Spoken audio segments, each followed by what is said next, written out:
Hello, students of EDU 220. My name is Keisha Rembert, and I am your instructor for this class, Professionalism with Children, Families, and the Communities. I'm excited to teach this course once again. This is about my fifth go around, so this really should be, I should be an expert at it by now, but I'm not sure. I hope you can hold me to that expertise. I will be creating videos like this, interactive videos, really. So it is important that you watch each of these videos. There are embedded activities and responses that you will have to engage in. And so these will be a necessary component of our class. So I'll be doing these periodically as we go to really feel like I'm connecting more with you than we can through discussion boards and through D2L. This module, module one, is service learning and professional ethics in education. And as you notice at the bottom in green, there's a do now. So if you could go to the link that is provided there and give me some additional information about yourself. What do you hope to get out of this class? And so that I can tailor this class. All great instruction seeks to be proactive and seeks to meet students where they are. And so that is my goal in asking you a bit about yourself and what you hope to gain from this class so that I can make the class aligned to those wishes. This week, what are we going to talk about in this video? Well, I'm going to do a course overview with you, and then we're going to talk about what does it mean to be a professional? What does professionalism even mean?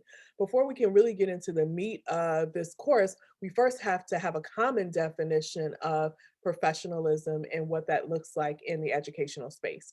We'll also review a code of ethics. What does ethics mean, and what are these codes of ethics that guide our practice as educators?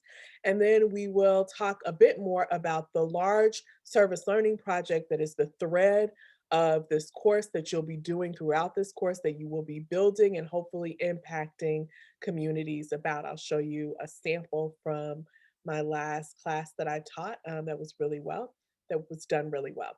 And then we will talk about the assignments this week. So let's get to it. Let's start with this course overview. I am going to turn my camera off so that I can really just speak to you. So, course overview. What is the objective of this course and why is it important? So, course really is to guide you and provide your initial entry into what it means to develop a professional educator identity. In this course, we'll learn what should teachers know about students and parents and the school community. We'll also learn about what is the educator's role within the larger community. Well, there are a number of different topics that we'll cover that really help to build our understanding of what educators need to know and how they should use this information to create the best learning environment for students and their families. It might seem like each week is disconnected, but really there is a connection. And that connection is this idea of how professionals interact with all types of students and all types of community members. This course also has that big project that I talked to you about a few minutes ago, and you'll be working on this throughout the course. It is our virtual service learning project, and it's virtual because of our current state of pandemic. Normally, this course would be connected to a school experience, so you would be doing this in conjunction with your students, in conjunction with a mentor teacher, but because of COVID, we are going to have to do this virtually. So the goal of the project really is for you to extend learning and partnerships outside of the school walls. So teachers really are community builders, students. Schools drive communities, and when community has a good school, and you'll probably know this, when if a school has a good community, if a community has a good school, then property values rise, crime decreases, that community is seen more positively, largely. My husband is a real estate agent, and one of the first things that people ask him or questions about are the school districts associated with where a home is. And they buy and sell based on school districts. So teachers are community builders. Schools are economic bases. Schools are social bases, and it's important that schools act as such and teachers act as such. This is the impact of schools, and it all starts with a knowledgeable and engaged educator who reaches out to the community really to harness its wealth and collaborate for the greater good of students, families, and the community at large. I will also ask you to keep notes and your readings from this class, as a lot of what we're going to be learning during this course will help you pass the content test later. And that is, of course, a test that you will take if you are on the teacher licensure track. So this information is invaluable for passing that course. Let's look at what it means to be a professional. So, you'll see on the screen that I have a video that Personality trait, yeah. And the other question is, what does it tell you about her as a person? Yeah, I'm okay with it. I'm just Okay. saying I'm gonna have to teach yeah. Me too. Yeah. Yeah. Personality, enormous. Sure. Yes. Yeah, I think that would be a good one. Okay, we Like need my another third one. fairly long one. Fairly long. What do you mean by word. long one? Just a longer word. Oh, it just has to be more than one syllable. Professional learning communities are teachers coming together to learn, to plan, to collaborate, to make instruction for students better. It's an opportunity for teachers to come together and to have conversations about what's really important for students to learn. And it's an opportunity for us to look at how our students are doing on those objectives and where we can go next. So that video was to illustrate or for you to start thinking about what it means to be professional. So thinking about that, is that what defines a professional educator or professional in general? Or when you think of professional, do you think of an image like the one that's on your screen for number two? Do you think of someone who is confident and dresses the part? Or do you think of number three, someone who engages in learning? PD is professional development. So is it a person who is always developing themselves and wanting to learn more? Or is a professional number four, someone who works with children? Or is your just the mere duties of your job make you a professional? I think those are important questions to ask ourselves and for you to think about how do you define what is professional? And so, actually, I'm going to ask you this: which best match your ideals of what it means to be a professional? Was it that video? Was it the picture of the woman standing in the corridor dressed really nicely? Was it picture C with all of that talks about professional development and ongoing learning?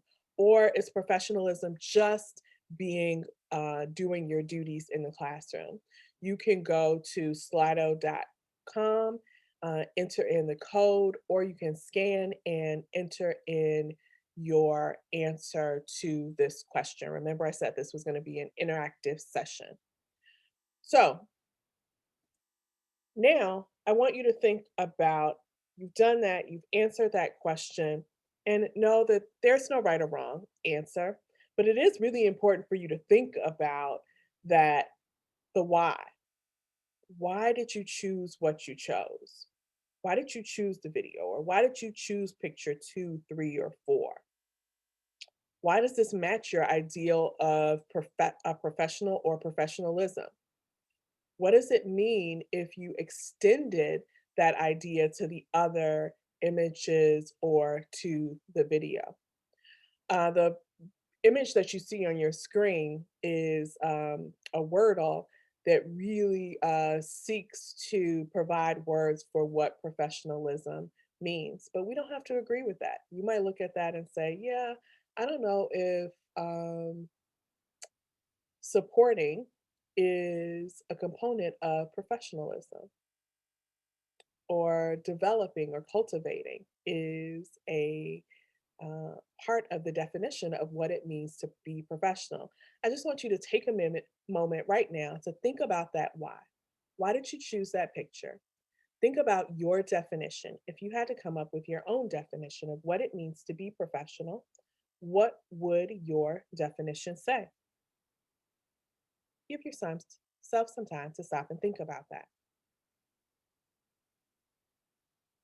Now that you've had a chance to think about what it means to be a professional and what a professional is or what professionalism is, I want you to think about these excerpts from one of the readings from this module, Robert Bruno's When Did the United States Stop Seeing Teachers as Professionals?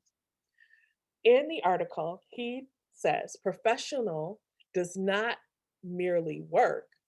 He or she has to be educated and trained, socialized as a member of an occupational domain, supervised by his or her peers, and held accountable. So, in this article, professionalism isn't just about the work, it's about being educated, it's about being part of a community, it's about being held to a high standard, and it's about some oversight. Later on in the article, the author talks about professionalism is not merely a collection of traits or an individual competency that can be mastered. Professionalism can't be mastered because these traits and expertise are constantly changing depending on the context. So, in that definition, what the author is saying is that professionalism isn't one thing, and it can't be one thing. It's always going to be constantly evolving and changing, and so we can't have a standard definition because it's going to be dependent on where a person is in in their professional career, and it might change based on the classroom that you have. So, thinking about those two, where do you fall on that? Which one do you agree with, or do you agree with them both? And why do you agree? Again, going back to that why. I'm going to ask you to read the article before you go to the next slide if you haven't already done so, because there's going to be an interactive portion that asks you a question about this particular article. So you should pause now, take some time to scan that article to read it. It's a really important one, I think, because it is from the perspective of everyday educators, and it is completely a current article. Now that you've had a chance to read that article, I want you to go to Slido again and put in what was your biggest takeaway from the article on teacher professionalism. You'll add it there and I'll be able to see your response. The next thing that we're going to talk about is identifying our core values.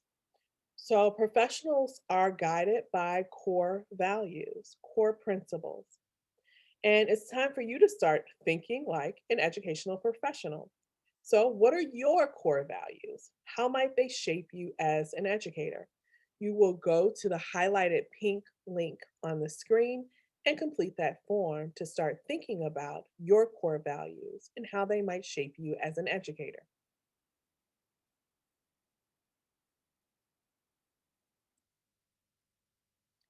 Codes of ethics. So, you are going to be reading three sets of ethics, one from the National Education Association, one from NACE, which is for um, early childhood educators, and one from the CEC, which is the ethics that guides special education teachers.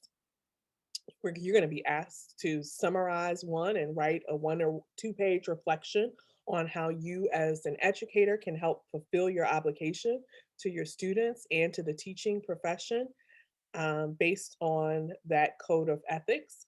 You'll focus your attention on the one that's closest to your own field of study or the one that you know you're going to go into. So if you're going to work with students K through second grade, you'll want to read the National Education Association's Code of Ethics. If you're going to work with students birth to kindergarten, you'll want to read the NACE one that is connected to early childhood. And if you know that you want to go into special education, you'll read the one from the CEC.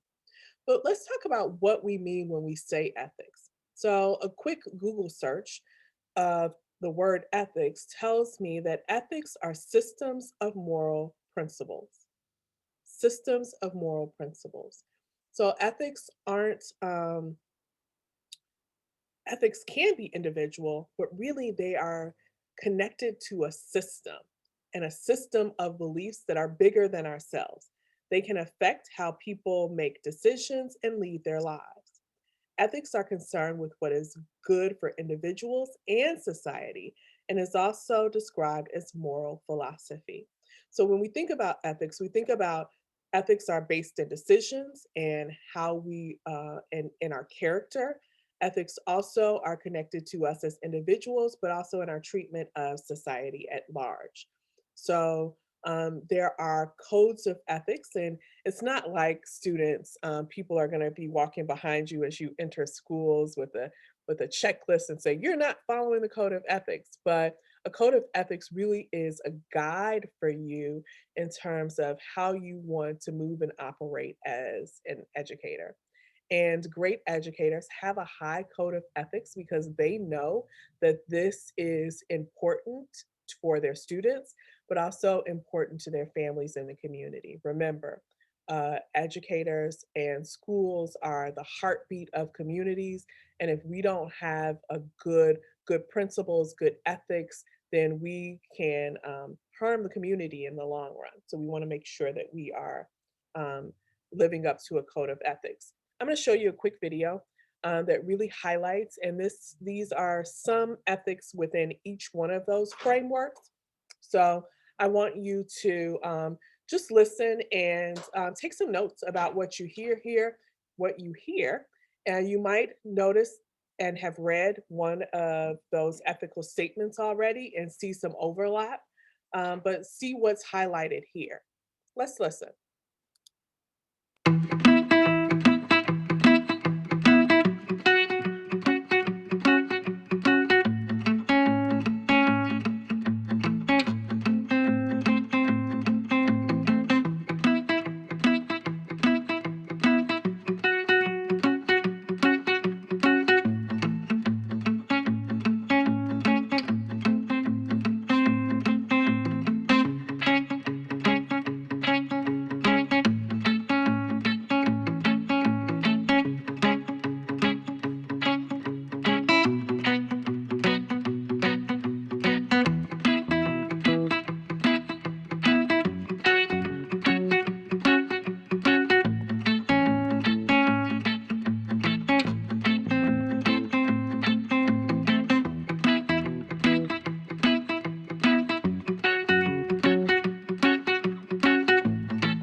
All right. So, thinking about that video, what jumps out at you? What do you notice right away is part of the professional responsibilities and principles that guide educators?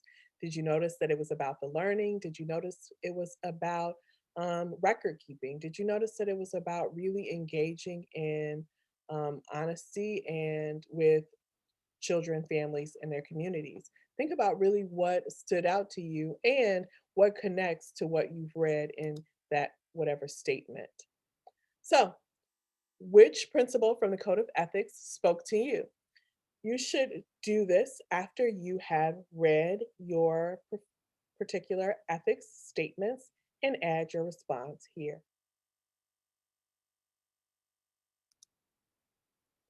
Now we'll talk about the virtual service learning project. This virtual service learning project is that major project that is the thread of this course. And it really is about reaching out to the community. It's about building partnerships and collaborations that you can bring into the schools to show students um, that the world is bigger than them and that they can provide help to those in need and that they can be of service to their community and that they should be. So let me show you one virtual service learning project that my students engaged in this year. So two of my students, and you can work in groups if you so choose, got together and decided that they were going to start a GoFundMe and help out homeless people in their communities. They did this after a number of steps. So I don't want you to think just thought about this because most of the students in the class from the beginning had one idea of what they were going to do and ended up doing something else after completing some of the assignments in the class. So we'll do what's called an asset map, and that asset map will tell you what the community needs and what the community has, what they're strong in, and then you'll make the determination from there. So this group determined after completing the asset map and thinking about their community and doing some interviews in their community that their community struggled with homelessness, especially during this time of COVID. So they set a goal of raising $250 to create bags for people in their community.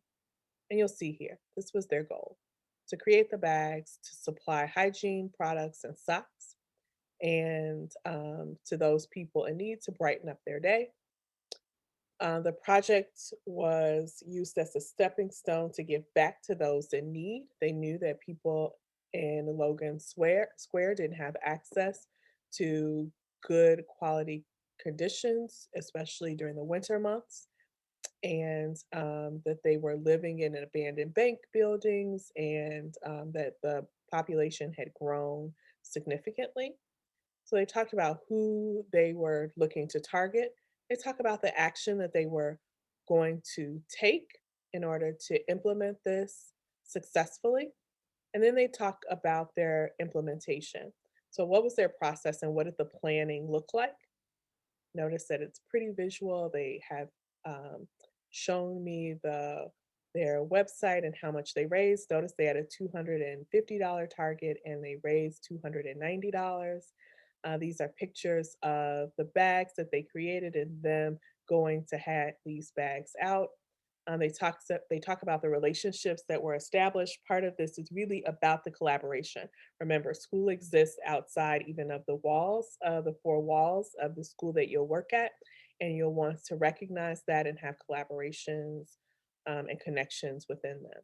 What kind of knowledge did you acquire too is what you'll talk about. You'll talk about the results and how it benefited the community. How did it go? Looking at the pictures, what were you able to accomplish? What were the benefits? What did you get out of this virtual service learning project? How does it connect to the key concepts of this course? And then what are your reflections? What worked well? What didn't work well? What would you do differently if you had to do this again? And how did this project transform you? So, really, that is the outline. There's a lot more that goes into it. And don't worry, in the weeks to come, we will walk through that step by step. So that is the virtual service learning project. I don't want you to become too overwhelmed with all of it. Know that we are going to go through this step by step. I'll be providing more videos. I've created guided sheets to guide your thought process and to help you plan. So that this project goes off smoothly and so that you are transformed at the end of the project. So let's talk about the assignments this week. What are your assignments this week? Well, you are going to read those codes, the codes of ethics. You'll pick one to summarize and write a reflection, a 1 to 2 page reflection on. You will, in your discussion post, define professionalism and demonstrate your learning by including details from this PowerPoint and from your readings. You will notice that in my feedback to you, a lot of times I will um, push you to reflect on the key concepts of the module and to the readings. This course is designed for you to grow through the knowledge that is provided in each module, and I want you to lean on that information. And then the third thing that you'll do is you will complete the exit slip. You are going to be going to NLU's webpage. It is linked there. And there our civics engagement website. You'll look through that website, click all around, truly investigate that website, because I'm asking you, what does civic engagement look like and what does it mean at NLU? We can't talk about what it looks like in a larger community without first looking at what it looks like right within our institution. So you'll go to that website to find out more about it. All of these assignments are due by Sunday at midnight. You will want to do your discussion post earlier because you are required to comment on at least I'm sorry, you'll comment on at least 3 peers discussion board posts. And I want you to really push your thinking, to ask questions, to make connections to what they said. I don't, it's really always disheartening to me when I just see, oh, great post, because that doesn't open us up to conversation and getting to know each other more. Please also refer to the late policy. I didn't include it at the beginning of this PowerPoint, but it is on the syllabus. And I have also linked it in the course under getting started so that you see it. I am going to be a stickler for the slate policy. This course is called Professionalism with Students, Families, and Communities. And this is our first entry point into acting as professionals. And to be professional means that we do things as assigned, that we do them on time, and we do them to the best of our ability. So I will definitely be holding you accountable to that. I want to put the best students, you, in front of, I want to put the best students, you, in front of students, the students, your future students. And so that means holding you accountable to greatness. So I look forward to this term. Please feel free to email me or add questions to this module under questions. And I'm going to start my video back up just so that I can see everyone.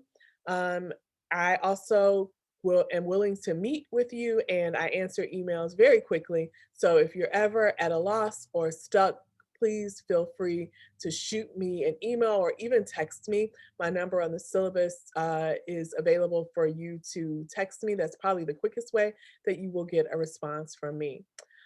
Look forward to lots of great learning. Bye, everyone.